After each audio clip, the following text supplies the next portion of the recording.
Guys, y'all ever watch pollination?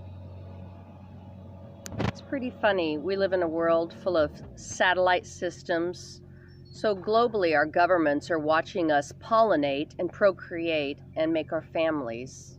And they're spying on us and violating our civil rights. Go figure. Technology is pretty amazing and advanced. But when you watch pollination of flowers, you see what a beautiful thing it is. And I'm sure it is the same for human beings too.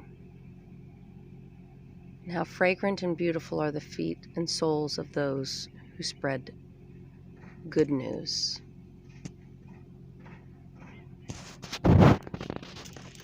To be or not to be?